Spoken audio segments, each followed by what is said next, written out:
Je, wewe ni mmoja wapo unahitaji kiwanja kwa bei nafuu na makazi salama? Basi usiwaze tena. Kiumbo Real Estate tumeandaa mradi mkubwa wenye viwanja zaidi ya 600. Bei zetu ni nafuu. Naitwa Engineer Anthony Sanga, Katibu Mkuu wa Wizara ya Maji. Tumewaiteni kwa ajili ya kutoa taarifa kidogo kuelekea maadhimisho ya kilele cha wiki ya maji ambayo kila mwaka inafanyika duniani kote. Serikali ya Tanzania kupitia Wizara ya Maji ilianza rasmi kuadhimisha wiki ya maji kitaifa kuanzia mwaka 1988 kwa kuwashirikisha wadau mbalimbali wa sekta ya maji. Maadhimisho hayo yanakwenda sambamba na azimio namba 47/193 la Umoja wa Mataifa linalozitaka nchi wanachama kuadhimisha siku ya maji duniani kila mwaka kila ifikapo tarehe 22 mwezi Machi. Hii ni katika kutambua umuhimu na thamani ya maji katika maisha ya binadamu na uchumi wa dunia kwa ujumla.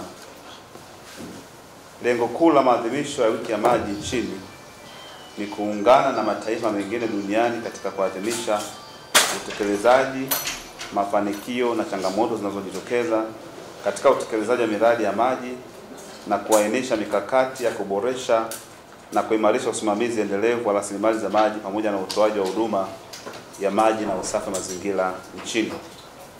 Maadhimisho ya wiki ya maji kwa mwaka 2021 yatafanyika kuanzia tarehe 16 mpaka tarehe 26 mwezi Machi mwaka huu wa 2021, ambapo wizara itatumia maadhimisho hayo kufanya uzinduzi wa miradi mbalimbali ya maji na usafi wa mazingira hapa nchini na kuweka mawe ya misingi kwenye miradi hiyo ambayo inaendelea kutekelezwa.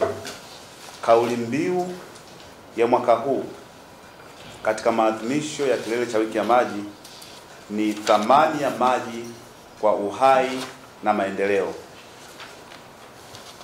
Lengo kuu la kufanya uzinduzi wa miradi ya maji katika kipindi hiki cha wiki ya maji, hasa katika mwaka huu wa 2021, ni kutumia fursa hiyo kuonesha kwa vitendo mafanikio ya sekta ya maji na namna ambavyo usimamizi wa rasilimali za maji hapa nchini umefanyika.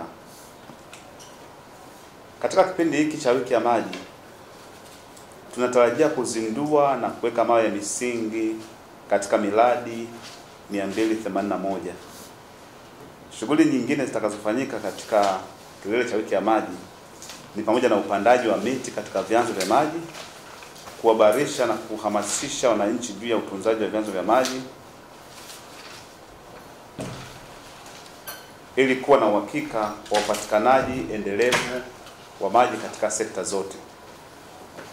Mwisho, ninawakaribisha viongozi wote nchini pamoja na wataalamu wa Wizara ya Maji, washirika wa maendeleo, ofisi za mabonde za maji hapa nchini, ofisi za mamlaka ya maji safi na usafi wa mazingira nchini, wakala wa maji na usafi wa mazingira maana ya RUWASA, tawala za mikoa na serikali za mitaa, wizara na taasisi za serikali, asasi zisizo za serikali, mashirika ya dini, elimu ya juu na utafiti, sekta binafsi, EWURA, wadau mbalimbali wa sekta ya maji na wananchi kwa ujumla kushiriki katika maadhimisho ya wiki ya maji kwa mwaka 2021 kwa ufanisi.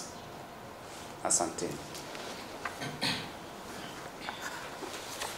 Mpaka mwaka 2015 serikali iliendelea kutekeleza miradi kupitia mpango au program ya maji tunaita Water Sector Development Program, na jumla miradi 2450 iliweza kujengwa kwa kipindi hicho. Lakini kwa serikali hii ya awamu ya 5 toka ilipoanza kufanya kazi mwaka 2015 mpaka mwaka 2020 tumeweza kujenga kwa muda wa miaka 5 miradi 1423. Lakini pia kuanzia mwaka 2020 tulivyoanza mpaka sasa hivi mwezi Februari tumeweza kuendelea kuongeza miradi mingine 422 takriban, na tunaongelea sasa miradi 1845 imeweza kujengwa kuanzia mwaka 2015 katika serikali ya awamu ya 5 mpaka mwaka 2021 mwezi wa pili. Kwa utakuta miradi karibuni 1845 ni mingi, ambayo inaweza kuvuka ile miradi 2450 ambayo iliweza kujengwa kuanzia mwaka 2006 program ilipoanza mpaka mwaka 2020. Sasa hali hii imeongezeka upatikanaji wa huduma ya maji. Sasa hivi hali ya upatikanaji wa huduma ya maji katika maeneo ya mijini imefikia 86%, wakati vijijini ni 72.3. Na kama ulivyouliza kwa swala la usimamizi, ni kweli miradi ya maji na mambo makubwa mawili. Ina ujenzi wa mradi wa maji, lakini baada ya ujenzi wa mradi wa maji una uendeshaji wa mradi wa maji. Kwa hivyo tunapojenga, tunataka miradi yetu hii iwe endelevu. Tunasema iwe sustainable, ili baada ya kujengwa, baada ya miaka 5 mradi ukute, baada ya miaka 10 pia ukute, miaka 20 ukute. Sasa miradi hii iwe sustainable au iwe na uendelevu, ni kwamba ni lazima isimamiwe. Sasa wasimamizi wamegawanyika. Kuna miradi ya kule vijijini, kuna miradi ya huku mjini, lakini pia kuna miradi katika miji midogo. Ya huku mjini mnafahamu kuna hizi mamlaka za maji. Kwa maana ukienda mikoani, kwa mfano Dodoma utaikuta DUWASA. Ukienda Dar es Salaam utaikuta DAWASA. Ukienda Morogoro utaikuta MORUWASA. Sasa hizi mamlaka za maji ndio kazi yake ya msingi kusimamia ule uendeshaji ili kuhakikisha kwamba miradi inakwenda endelevu. Lakini ukienda vijijini sasa hivi utakuta kuna RUWASA. Kwa baadhi ya maeneo tumewapa RUWASA waisimamie. Kama nilivyoongea hapo mwanzo, RUWASA ni wakala wa maji na usafi wa mazingira vijijini.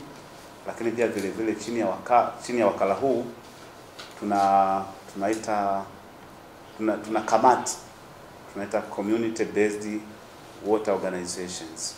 Zile kamati au councils ndizo pia zinasimamia miradi katika ngazi ya kule chini kabisa. Sasa nini kimefanyika kuboresha usimamizi? Tulichokiboresha, tumebadilisha sheria kwanza. Hapo zamani zilikuwa inaitwa community owned. Kwa maana ya community owned ni kwamba ile jamii ndio inamiliki. Tumebadilisha sheria kwamba iwe community based.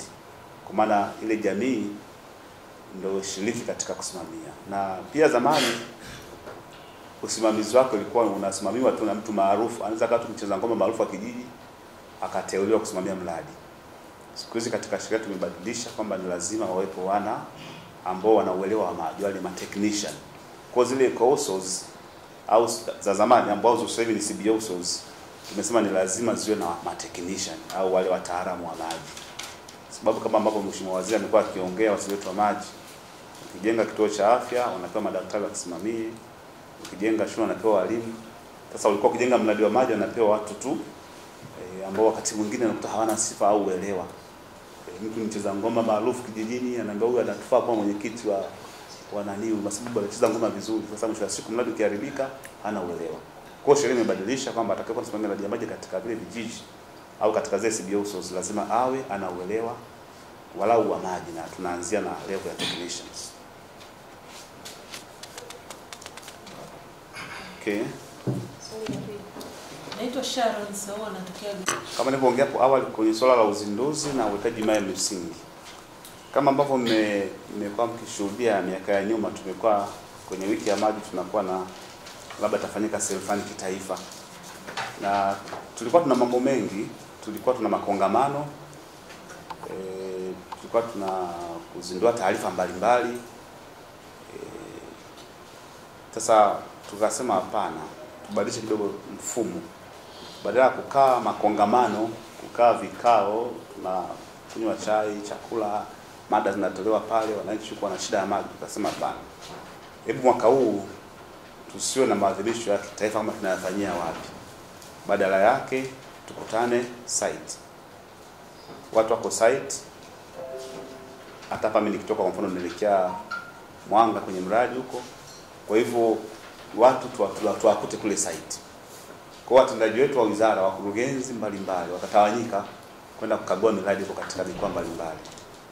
Tumeandika pia barua kwa wenzetu wa TAMISEMI, tumewaomba viongozi mbalimbali wa mikoani, kwa maana atakapokuwa na nafasi, waheshimiwa wakuu wa wilaya, waheshimiwa wakuu wa mikoa atakapokuwa na nafasi, tumewaomba katika maeneo yao kule Kwenye baadhi ya miradi pia wataizindua na mingine tutawekea mawe ya misingi, ambapo watendaji wetu kule katika maeneo mbalimbali pia watawaomba wale viongozi. Maana yake ni nini? Maana yake ni kwamba wiki ya maji haitakuwa wiki ya makongamano, haitakuwa wiki ya vikao, itakuwa ni wiki ya kufanya kazi. Kwa hiyo tutakuwa na rasmi kwamba leo ni siku ya kitaifa, hapana. Isipokuwa kilele cha wiki ya maji ni tarehe 22. Tarehe 22 mwezi wa 3. Tunafanya mawasiliano na viongozi wakuu, atakayepatikana basi siku hiyo tukijaliwa tutazindua mradi mmoja hapo mkubwa ambao tutawataarifa kwa baadaye, ambapo ile kiongozi wa kitaifa ataenda kuuzindua baada ya kuwa tumepata nafasi yake hiyo tarehe 22 mwezi wa 3. Lakini kwa maana siku rasmi kama ndio sasa tunafanyia hapa kitaifa, hiyo haipo. Lakini katika hii miradi mbalimbali ambayo nimekuwa nikizungumza, sehemu kubwa tumejikita katika kuboresha huduma ya maji vijijini. Kama mnavyofahamu, hali ya maji vijijini bado sio nzuri. Shida ya maji, hata mtu akikosa maji 5% ni watu wengi, na wanakuwa wanakosa maji kweli kweli. Mtu anatembea mbali mrefu kwenda kuyapata maji. Lakini leo hii tunajivunia kwamba maeneo mengi tumejenga miradi na miradi ile imekamilika, imeanza kutoa huduma. Nadhani nyinyi ni mashahidi kwamba kutoa maji Ziwa Victoria, kupeleka miji ya Shinyanga, kupeleka miji ya Kahama, Tabora, Uyui, Nzega, kupeleka kule maeneo ya Kwimba kule Ngudu, miji mbalimbali ambapo sasa hivi tunaanza kupeleka sasa Tinde. Tumesaini tarehe 25 mwezi wa 2, kupeleka maji Sherui, tutapeleka maji Urambo, tutapeleka maji Kaliua. Kupitia mradi huu mmoja ni kazi ambayo ni kubwa, lakini imefanyika na inaendelea kufanyika. Lakini tujaishia hapo. Nyinyi ni mashahidi. Tumefungua mradi juzi wa Kagongwa kule Isaka. Lakini tumefungua mradi wa kule Kisarawe, na hivi karibuni tutafungua mradi mwingine kule Mkulanga. Lakini pia tulishafungua miradi mingine mikubwa kanda ya Ziwa ya Magu, inatoa maji, miradi ile ya Misungu inatoa maji, miradi ya Lamadi, miradi ya Sengerema, miradi ya maeneo mbalimbali ya kanda ya Ziwa mmeshuhudia. Lakini hii katika hii ya 500 pia tumefungua miradi mingine kule Sumbawanga, miradi ya maji kule Kigoma inatoa maji, lakini pia hata kule Msoma pia tumekamilisha miradi na inatoa maji. Na hata hapa Dodoma ambapo tupo nimekuwa mkiona tunafanya hizi kazi siku na mchana. Tunajenga tanki kubwa la milioni 2.5 hapo Bwigiri. Yaani tunachimba visima kule Mzako kuongezea maji mengine. Nadhani pia mmekuwa mkishuhudia taarifa mbalimbali katika hilo. Lakini kubwa ninalotaka kuzungumza hapa ni kwamba tumejikita 75% ya mafanikio yameenda zaidi vijijini.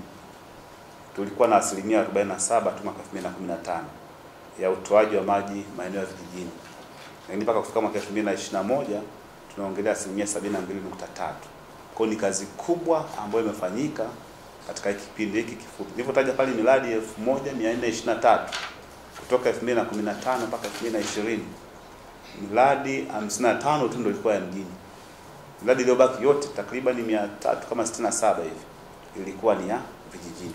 Kwa hiyo nakuta kwamba asilimia kama zaidi ya 75 tunaelekeza nguvu kubwa katika huduma ya maji vijijini, sababu kule ndio kuna changamoto kubwa. Mjini kwa mfano Dodoma sasa hivi tuna shida ya maji kwa sababu ya ongezeko kubwa la watu. Kinachotokea hapa unapata maji kwa mgao, lakini walau unayapata hata kama ni kidogo. Lakini kuna maeneo ukienda kule kijijini mtu anatembea kilomita 70. Watu wa kule Casement kule wanafahamu kule Simanjiro shida ya maji wanayoipata, hali ya ukame. Lakini tunashukuru kuna mradi mkubwa ambao unajengwa kule Casement na hivi karibuni utakamilika, sababu maji yameshatoka kwenye chanzo, yameshafika katika eneo la tiba kwenye treatment. Kwa tunatumia muda sio mrefu watu wa Casement watapata maji. Yaani tunaongea haya kwa sababu mnafahamu, lakini aliishia hapo. Kuna miradi mingine mikubwa itaanza kujengwa kuanzia mwezi wa 5, wa 4 na wa 5, miradi itakaofadhiliwa na serikali ya India ambayo ina zaidi ya thamani ya shilingi trilioni 1. Tutajenga miradi katika miji takriban 28. Kwa kazi kubwa inafanyika, lakini tuna focus zaidi maeneo ya vijijini. Na mwisho kwenye swala la vyanzo vya maji, swala hili ni shirikishi. Kama wizara pekee yetu hatuwezi. Ndio maana tunamuomba kila mwananchi katika kila eneo kwenye vyanzo vya maji tusaidiane katika kulinda rasilimali zetu za maji. Kutopanda ile miti ambayo sio rafiki katika vyanzo vya maji, lakini kutokata miti ovyo, kutochoma miti ovyo katika ile maeneo ya kwenye vyanzo vya maji. Pia hata uchafuzi, sababu katika miradi ya maji maadui wakubwa wanakuwa wawili. Chanzo kwa maana ya ubora au usalama wa maji, lakini la pili mwinuko kama unapeleka maji katika eneo la mwinuko. Nadhani nimeongea kwa kirefu kidogo, niwe rasmi. Okay. Nadhani nimemaliza au kuna la mwisho kabisa? Ndio jibu. Samani ya miradi. Sasa kama sasa hivi. Okay. Je, wewe ni mmoja wapo unahitaji kiwanja kwa bei nafuu na makazi salama? Basi usiwaze tena. Kiumbo Real Estate tumeandaa mradi mkubwa wenye viwanja zaidi ya 600. Bei zetu ni nafuu sana. Tanzania shilingi milioni 1.3 tu. Tena utalipa kwa awamu 2 tu. Sasa unasubiria nini? Mradi wetu upo kilomita 3 tu kutoka barabara ya Kiro Road. Mradi wetu upo Vikindu Vianzi, maarufu kiwanda cha plastiki. Bila kusahau huduma zote za kijamii zinapatikana. Maji tayari yapo ndani ya mradi wetu. Shule za serikali na za binafsi zipo karibu na mradi. Bila kusahau hospitali za serikali na za binafsi zipo karibu na mradi wetu. Kubwa zaidi, umeme upo tayari ndani ya mradi. Barabara zinapitika masaa 24. Bila kuteni tambarare, hakuna mabonde. Viwanja vipo kwenye mpangilio mzuri. Ukubwa wa viwanja vyetu ni square mita 208 sawa na futi 40 kwa 50. Wasiliana nasi kupitia nambari 0788064545 au 0745948160. Wote mnakaribishwa Kiumbo Real Estate.